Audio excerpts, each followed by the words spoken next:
প্রথমবারের মতো বিশ্বকাপের নকআউট পর্বে জায়গা করে নিতে দরকার ছিল কেবল একটি ড্র। তবে আইভরি কোস্ট সেটা চাইল না, তারা চাইল বুক ফুলিয়ে জিততে।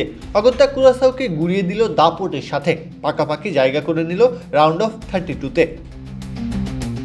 ম্যাচের মাত্র সপ্তম মিনিটে কুরাসাওয়ের রক্ষণভাগ বল ঠিকমতো ক্লিয়ার করতে পারেনি, আর সেই সুযোগ লুফে নেন নিকোলাস পেপে। বক্সের ভেতরে বল পেয়ে নিখুঁত ফিনিশে জাল কাঁপিয়ে দলকে 1-0 ব্যবধানে এগিয়ে দেন তিনি। গোল হজমের পর ঘুরে দাঁড়ানোর চেষ্টা করে কুরাসাও, তবে আইভরি কোস্টের সংগঠিত রক্ষণভাগের সামনে উল্লেখযোগ্য কোনো সুযোগ তৈরি করতে পারেনি তারা। অন্যদিকে মাঝমাঠে নিয়ন্ত্রণ ধরে রেখে একের পর এক আক্রমণ চালাতে থাকে আইভরি কোস্ট।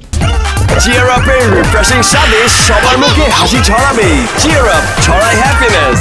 তবে প্রথমার্ধে আর কোনো গোল না হয় 1-0 ব্যবধান নিয়েই বিরতিতে যায় দুই দল। দ্বিতীয়ার্ধেও আক্রমণের ধার কমেনি আইভরি কোস্টের।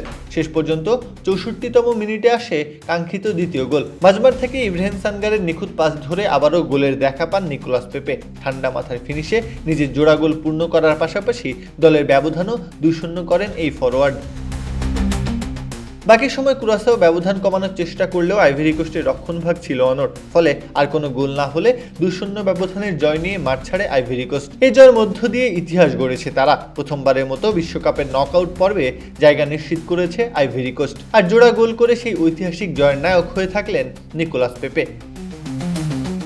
প্রত্যহ কাব্য, খেলা 71।